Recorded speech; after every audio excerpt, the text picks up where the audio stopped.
नमस्कार, the wire में आपका स्वागत है। मैं हूं आरफा खानम शेरवानी।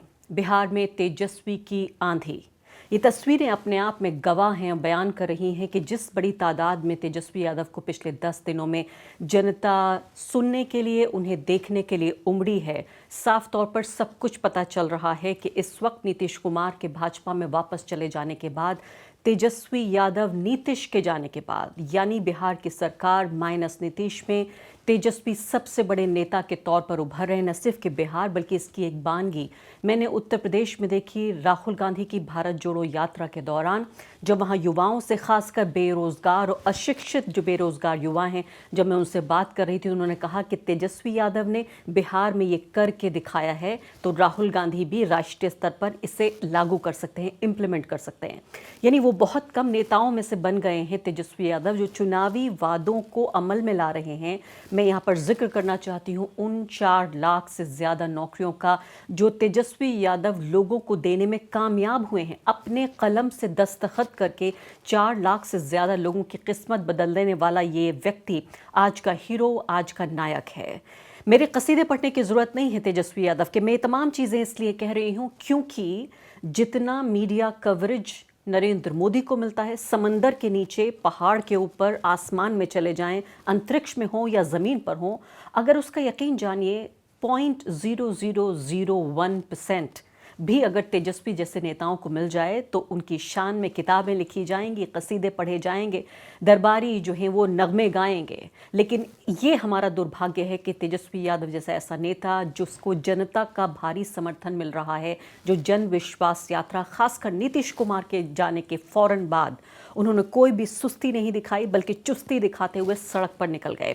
ये वीडियो देखते हैं। तो ज़्यादा कुछ नहीं कहना है आप सब लोगों को। लालू जी ने पटना बुलाया है, 3 तारीख को ऐतिहासिक रैली होने जा रहा है पटना में। अब लड़ाई लड़ना है तो मिल करके लड़ना है और पटना चलना है। बताइए पटना आइएगा कि नहीं आइएगा, हाथ उठा के बताइए। तो सभी लोग आइए, एक बार पटना पहुंचोगे तो सरकार डोलने लगेगा, हिलने लगेगा। इसलिए आप लोगों ने हमेशा से प्यार दिया है और आप हमको अगर मौका मिलेगा भविष्य में तो आपका जो कर्जा है सूद समेत लौटाने का काम करेंगे। बहुत बहुत धन्यवाद। जय हिंद, जय बिहार। गांव है, ग्रामीण है, किश्ती है, चप्पू है, मल्लाह है, राह है, मुसाफिर है, मंजिल है। एक शायराना अंदाज में अब से कुछ ही घंटों पहले ये तेजस्वी यादव का ट्वीट, जिसके साथ ये वीडियो भी जारी कर रहे हैं। जाहिर है हमारे पास संवाददाता बिहार में जहां जहां वो रैली कर रहे हैं उनका पीछा करने के लिए इतने लोग नहीं है, पत्रकार, वरना हम खुद आपको ये वीडियो दिखाते हैं। लेकिन तेजस्वी यादव की ट्विटर जो फीड है उससे हम ये आपको दिखा रहे हैं वीडियो, जिससे साफ तौर पर ये पता चलता है। जो पत्रकार भी हैं वो भी लिख रहे हैं। ये पत्रकार जो हैं नलिन, उनको आप देखिए कि कैसे उन्होंने लिखा है अपने पूरे आर्टिकल में कि एक रैली में वो वहाँ मौजूद रहे होंगे, जिसका जिक्र हो रहा है। मुंगेर का ये जिक्र है कि घंटों, 5 घंटे, 7 घंटे, यहाँ तक कि 9 घंटे तक भी लोग इंतज़ार कर रहे हैं तेजस्वी यादव की एक झलक पाने का। ये वीडियो मैं देख रही थी उनके ट्विटर फीड पर, जिसमें कहा जा रहा था कि 1:30 बजे रात का ये वीडियो है। 1:30 बजे रात को पहुँचे तेजस्वी यादव। उसके बाद दूसरा वीडियो देखा तो 4 बजे रात को पहुँचे तेजस्वी यादव। मुझे याद नहीं पड़ता पिछली बार कौन सा ऐसा नेता था जो वाकई जिसके लिए इतना आकर्षण। और आप ये देखिए कि ये वो नेता है जो अभी सत्ता में मौजूद था। 17 महीने का चांस मिला, 17 महीने का अवसर मिला सिर्फ तेजस्वी यादव को बिहार के उप मुख्यमंत्री के तौर पर, जिन्होंने इतना करिश्मा दिखाया कि आखिरी बार मुझे याद आता है कि जो उत्तर भारत की पूरी राजनीति है उसमें आखिरी बार ये करिश्मा लालू प्रसाद यादव का ही देखा गया था। या उससे पहले मुझे याद आता है मुलायम सिंह को भी लेकर एक बार बड़ा क्रेज हुआ करता था, मायावती को भी। लेकिन वो जनरेशन, मुलायम सिंह, मायावती, लालू प्रसाद यादव के बाद जो ये नई जनरेशन है, उसका अकेला ऐसा नेता खड़ा हुआ है जो वैसे तो क्षेत्रीय नेता है लेकिन उसकी जो लोकप्रियता है वो राष्ट्रीय है। 17 महीने में तेजस्वी यादव ने अपने नाम पर, अपने चेहरे पर, अपनी शख्सियत पर वो सील और वो ठप्पा लगवा लिया है, जिससे सीधे तौर पर युवाओं में ये विश्वास पैदा हुआ है कि इस व्यक्ति ने अपने मैनिफेस्टो में 10 लाख नौकरी देने का वादा किया था। नीतीश कुमार, आपको याद है, उन्होंने कहा था ये मजाक की बात है, तो असंभव है। और 10 लाख नौकरी का वादा करके सिर्फ 17 महीने में उन्होंने 4 लाख से ज़्यादा नौकरियां दी हैं। अब मैं ये बिल्कुल कहने की कोशिश नहीं कर रही हूँ कि इतना बड़ा स्टेट बिहार, उसमें जाहिर है बड़ी तादाद में बेरोज़गार लोग हैं, देश के जो सबसे पिछड़े राज्य हैं उनमें से एक है। यहाँ बड़ी नौकरियाँ पढ़े लिखे लोगों के लिए जो वाइट कॉलर जॉब्स होती हैं तो भूल जाइए आप, मजदूरी करने के लिए भी लोग अलग अलग जगहों पर, पंजाब से लेकर कश्मीर तक, असम से लेकर उड़ीसा तक, देश के अलग अलग हिस्सों में, राज्यों में बिहार के लोग मजदूरी करने जाते हैं और वहाँ जिस तरह की, मैं कहूँगी, अजीब जिंदगियाँ जीते हैं जिनको कम से कम गरिमापूर्ण जीवन तो नहीं कहा जा सकता। ऐसे राज्य में हो सकता है 4 लाख नौकरियाँ समंदर में 2 कतरे के बराबर हों, लेकिन इस कतरे से एक उम्मीद जब बनती है, एक नई उम्मीद पैदा होती है, एक रोशनी पैदा होती है कि जो व्यक्ति 4 लाख नौकरियों का वादा कर सकता है, 10 लाख का वादा करता है, 4 लाख डिलीवर किया जाता है, और अगर उसको और चांस मिलता है, 2025 में फिर से चुनाव होना है बिहार में। आपको मालूम है कि जब 2020 में ये चुनाव हुआ था, सबसे बड़ी पार्टी के तौर पर 79 सीटों पर उभरी थी आरजेडी, और नीतीश कुमार को काफ़ी कम सीटें आई थीं, बीजेपी के साथ मिलकर उन्होंने सरकार बनाई थी। अब उसके बाद फिर वहाँ से अलग हो गए, फिर आरजेडी और जेडीयू एक हो गए, नीतीश कुमार फिर से मुख्यमंत्री बन गए और उप मुख्यमंत्री बने अपने तेजस्वी यादव। अब आप ये देखिए कि एक ऐसा व्यक्ति पहले मुख्यमंत्री था, दोबारा मुख्यमंत्री बना, तिबारा मुख्यमंत्री बना, तो समझ में ये नहीं आता। ये ऐसी पहेली, मुझे लगता है कोई वर्कशॉप तो देनी चाहिए नीतीश कुमार को। ये तो ज़रा समझाएं कि आखिर मकसद क्या है, क्या ऐसी चीज़ है, क्या ऐसी वजह है जिसके तहत नीतीश कुमार सिर्फ मुख्यमंत्री बने रहने के लिए, यानी कि आप मुख्यमंत्री थे तो आप अलग क्यों हुए, फिर आरजेडी के साथ क्यों गए, और अगर आरजेडी के साथ थे तो फिर बीजेपी के साथ क्यों चले गए। यही सवाल पैदा होता है कि मैं खुद उस चुनाव में 2020 के दौरान मैंने बिहार का दौरा किया, मैंने सफ़र किया, रिपोर्ट्स भी फाइल की, और उस तमाम रिपोर्ट्स में साफ तौर पे पता चलता था कि कितना ज़्यादा क्रेज़, एक तरह का पागलपन तेजस्वी यादव को देखकर लगा बिल्कुल वहाँ तमाम आम लोगों में। और ये मैं आपको तमाम जो बानगी दे रही हूँ वो गांव से लेकर, कस्बों से लेकर, शहर से लेकर, यानी कि अगर आप छोटे से बाज़ार में चले जाइए किसी गांव में, खेत में काम करने वाले लोगों से बात कीजिए, या मॉल में जो लोग ख़रीदारी कर रहे हैं उनसे बात कीजिए। ये बड़ी हैरानी मुझे हुई थी जब कुछ ही कम, ज़रा सी गुंजाइश से तेजस्वी यादव अपनी सरकार नहीं बना पाए थे। ये मैंडेट बिल्कुल पूरे तरीके से उन्हीं के लिए था। तो 2 महत्वपूर्ण काम करके एक तरह की विश्वसनीयता जो बनाने की कोशिश की है तेजस्वी यादव ने। पहली बात तो नौकरियों का जो वादा किया था उसको उन्होंने डिलीवर किया, सड़क पर, ज़मीन पर उतार के दिखाया उसको। दूसरी बड़ी बात जो कास्ट सेंसस किया, मैं कहती हूँ ये कास्ट सेंसस जो बिहार का हुआ और उसके बाद उसके नतीजे के बुनियाद पर उन्होंने उसको इम्प्लीमेंट भी किया नौकरियों में, तो सीधे तौर पर पूरे देश को एक दिशा दी कि बिहार का एक मॉडल हो सकता है। बिहार का मॉडल सिर्फ गरीबी का नहीं है, बेरोज़गारी का नहीं है, निराशा का नहीं है। बिहार का मॉडल सामाजिक न्याय का मॉडल भी हो सकता है। और दूसरी बड़ी बात, बिहार का मॉडल धर्मनिरपेक्षता का मॉडल भी हो सकता है। लालू यादव के दौर की धर्मनिरपेक्षता की वो राजनीति, जब उन्होंने लाल कृष्ण आडवाणी को उनका रथ रोक दिया था बिहार में और जेल में डाल दिया था, पूरे के पूरे जो बहुत ही हिंसक मंदिर आंदोलन था उसके पहिए को उन्होंने जैसे जाम कर दिया था, वही लालू यादव की छवि बिल्कुल नजर आती है तेजस्वी यादव में। तो 2 महत्वपूर्ण चीज़ें कि पहली बात तो नौकरियां और दूसरी बात कास्ट सेंसस, यानी कि सिर्फ ऐसा नहीं है कि कोई किसी अंधे विकास के बारे में बात कर रहे हैं कि सबका विकास होगा, सब आगे बढ़ेंगे, सबको साथ लेके चलेंगे। वो ये कह रहे हैं कि जिन लोगों के साथ ऐतिहासिक तौर पर नाइंसाफ़ी हुई है हम उनको सहारा देंगे, उनका हाथ पहले पकड़कर ऊपर लेकर आएंगे, फिर जाहिर है बाकी लोग भी उनके साथ आ जाएंगे। यानी वो जब विकास और प्रगति की बात कर रहे हैं तो उसमें एक इंसाफ का जो कोण है ये सबसे ज़्यादा प्रभावित करने वाला है। तो ये देखिए, आपने ये वीडियो देखा, इसके बाद ये दूसरा वीडियो आप देखिए जिसमें स्कूली बच्चे यहाँ पर नज़र आ रहे हैं। और रात और दिन तो मैं आपको बता रही हूँ कि वहाँ पर लोग मौजूद हैं ही, लेकिन स्कूली बच्चों में क्या क्रेज़ है, युवाओं में, ये वीडियो देख लीजिए।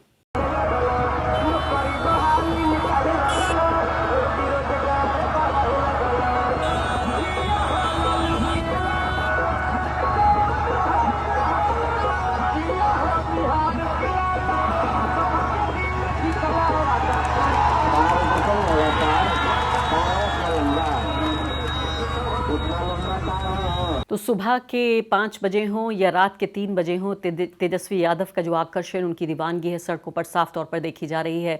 मैंने कहा आपसे कि अगर नरेंद्र मोदी या उनकी पार्टी का कोई भी नेता अगर 5% भी दम लगा रहा होता, आम जनता से संपर्क कर रहा होता, तो शायद उसको इतना कवरेज मिलता कि लगता कि देश को महानायक मिल गया है और नेहरू और गांधी के बाद इससे बड़ा कोई नेता नहीं हुआ। लेकिन अपनी छोटी सी क्षमता, अपनी उसी सीमित जो उनकी कैपेसिटी है, उसमें किस तरीके से तेजस्वी तमाम चीज़ें कर रहे हैं। वो ये कह रहे हैं, उन्होंने ये भी कहा जब उन्होंने ये पूरी विश्वास यात्रा शुरू की, ठीक उसके बाद जब नीतीश कुमार ने उनका साथ छोड़ दिया और जाहिर सरकार से बाहर उन्हें आना पड़ा, विपक्ष में आना पड़ा, तब भी उन्होंने बड़े गरिमापूर्ण तरीके से जो भाषण दिया था, जिसमें ज़रा भी कटुता या कोई कड़वाहट या कोई बदले की भावना या कोई गुस्सा नज़र नहीं आ रहा था। और इसने मजबूर कर दिया था उन लोगों को भी, वो दरबारी मीडिया के लोग जो अक्सर सिर्फ इसी ताक में लगे रहते हैं कि क्या ऐसा दोष, क्या ऐसी खामी नज़र आ जाए कि किसी विपक्ष के नेता को वो सर से उठाकर नीचे ज़मीन पर पटकते हैं, उन लोगों को भी तारीफ करने के लिए मजबूर कर दिया था। तो वो ये कह रहे हैं कि जन विश्वास यात्रा के दौरान सड़क के दोनों किनारे जो लोग खड़े हैं, उनकी आंखों को मैं देख रहा हूँ, उनकी नज़रों को मैं पढ़ पा रहा हूँ। आशा और उम्मीद से भरी उन निगाहों को निराश नहीं करूँ, इतनी ताकत मुझे ईश्वर से मिले, यही प्रार्थना है। ये क्षण एक लंबे संघर्ष का आगाज़ भी है। जब उन्होंने पहला ट्वीट किया था, जब वो अपनी यात्रा के लिए निकले थे, तो उन्होंने कहा था मेरे मालिकों, लोगों के लिए कहा था मेरे मालिकों। और सबसे बड़ी बात तो ये है कि अलग अलग इलाकों में जाकर जो आम लोगों से मिल रहे हैं, स्कूली बच्चों में जो क्रेज़ नज़र आ रहा है, युवाओं में जो उनका क्रेज़ है, सीधे तौर पर पता चलता है कि मीडिया, दुनिया के सबसे बड़े लोकतंत्र में जो मीडिया है, वो जिस तरह से ब्लैकआउट कर रहा है। इस वक्त आप ये देखिए कि देश के दो बड़े नेता, एक राष्ट्रीय स्तर पर और एक राज्य के स्तर पर, बड़ी बड़ी रैलियां मार्च कर रहे हैं, पैदल मार्च, गाड़ियों के साथ मार्च कर रहे हैं। यानी जनसंपर्क इस स्तर का, जहां एक नेता की मानसिक क्षमता और उसकी शारीरिक क्षमता हर तरह का टेस्ट होता है। ये आसान काम नहीं है।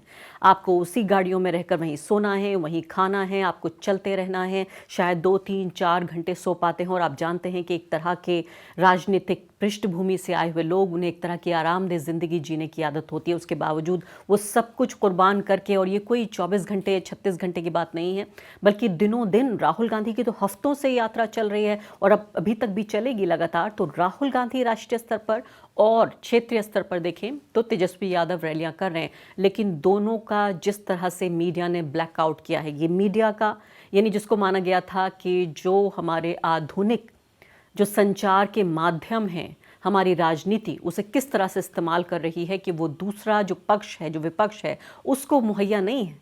ये एंकर्स, ये रिपोर्टर्स, हज़ारों करोड़ के जो स्टूडियो हैं, ये तमाम जो इंफ्रास्ट्रक्चर है, ये सिर्फ और सिर्फ एक पॉलिटिकल पार्टी और एक विचारधारा के ग़ुलाम हैं ये लोग। और इसी ग़ुलामी से निजात दिलाने के लिए राहुल गांधी भी निकले हैं। उन्होंने कहा था अपनी पहली यात्रा जो निकाली थी कि वो इसीलिए निकले क्योंकि मीडिया उनको जिस तरह से एक पप्पू की उनकी इमेज बना रहा है।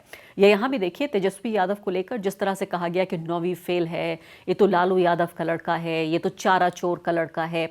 तो ये जिस तरह से उनका डिमोनाइजेशन किया गया, एक शैतान की भूमिका में जो दिखाया गया, ये भी साफ तौर पे पता चलता है कि किस तरीके से इस छवि से आज़ादी दिलाने के लिए, अपने को दूर करने के लिए भी इस तरह का इस्तेमाल किया जा रहा है। तो ये तमाम तरह के गांवों से ये होकर गुजरी है यात्रा, और पूरब से लेकर और दक्षिण तक ये पूरे गंगा के इर्द गिर्द ये यात्रा निकली है। और इसके अलावा आप ये देखिए कि जिस तरह के एक मास लीडर के तौर पर, एक जननायक के तौर पर उभर रहे हैं तेजस्वी यादव, ये अपने आप में ऐसा इतिहास है जिसको अंडरलाइन करना ज़रूरी है। और ये शक्ति प्रदर्शन करने के लिए 3 तारीख को पटना में एक बड़ी रैली होने वाली है, जो कि ख़त्म होगी। ये जो पूरी यात्रा, इनकी शुरुआत जिसकी 20 फरवरी को हुई थी, 3 तारीख को पटना में, और माना जा रहा है कि लालू यादव भी वहाँ पर हिस्सा लेंगे। और इसी दौरान हमने ये भी देखा कि जब बिहार में पहुँचे राहुल गांधी, तो वहाँ पर दोनों जीप में नज़र आए। वो भी अलग क्रेज़ था। मैंने देखा कि विपक्ष के नेताओं को जिस तरह का आकर्षण मिल रहा है हिंदी बेल्ट में, जिसको माना जाता है कि जो हिंदुत्व की प्रयोगशाला है, उसके एक बहुत कामयाब प्रोडक्ट के तौर पर उत्तर प्रदेश से लेकर बिहार से लेकर मध्य प्रदेश, राजस्थान, छत्तीसगढ़, यानी कि न सिर्फ कि उत्तर बल्कि मैं कहूँगी मध्य तक ये जो पूरी जहरीली विचारधारा जो फैल रही है, उसको कौन चैलेंज कर रहा है? तो उसको यही है, यही जो नेता हैं, इनमें जो एंटी बीजेपी कैंप या मैं कहूँगी एंटी जो हिंदुत्व की विचारधारा है, हिंदू राष्ट्रवाद की जो विचारधारा है, जिसमें एक ही धर्म के मानने वाले लोगों को तमाम तरह की सर्वोच्चता मिलेगी, वही सर्वोपरि होंगे, उन लोगों को मुकाबला देने के लिए राहुल गांधी, इसके अलावा अखिलेश यादव, इसके अलावा अरविंद केजरीवाल, तेजस्वी यादव, इस तरह के नेता निकल रहे हैं। लेकिन उसमें अगर आप देखें राष्ट्रीय स्तर पर मुझे लगता है कि 2 नेता बड़े कामयाब हो रहे हैं। राहुल गांधी हैं इधर और उधर तेजस्वी यादव। अखिलेश यादव को लेकर उनकी एक मास अपील है। पिछले चुनाव में हमने देखा था उत्तर प्रदेश में उनको बड़ी तादाद में लोगों ने वोट दिया था, 125 सीटें उनको जिताई थीं, लेकिन विचारधारा के स्तर पर मैंने उनको कम बोलते हुए देखा है। और इस तरह की यात्राएं भी अभी हो सकता है आगे वो निकालें, लेकिन अभी तक तो मैंने नहीं देखा कि वो सड़क पर उतरे हों। हाँ, ये अलग बात है कि चुनाव के दौरान जब वो सड़क पे आते थे तो बहुत बड़ी तादाद में युवा और आम लोग ज़रूर उनको देखने, उनके समर्थन के लिए वहाँ पहुँचते थे।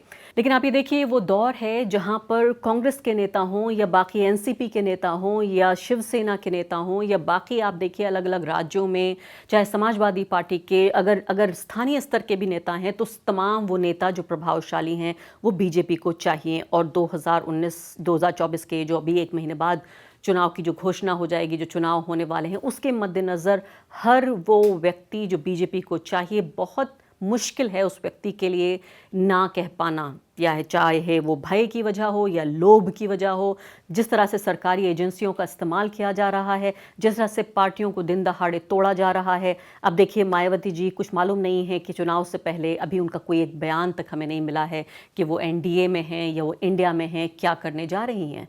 जयंत चौधरी को आप देखिए, वो कह रहे हैं मोदी जी आपने तो मेरा दिल जीत लिया, चौधरी चरण सिंह को आपने भारत रत्न देकर। ऐसे दौर में विचारधारा के स्तर पर एक तरह की तटस्थता बनाए रखना, ये भी बहुत बहादुरी का काम है।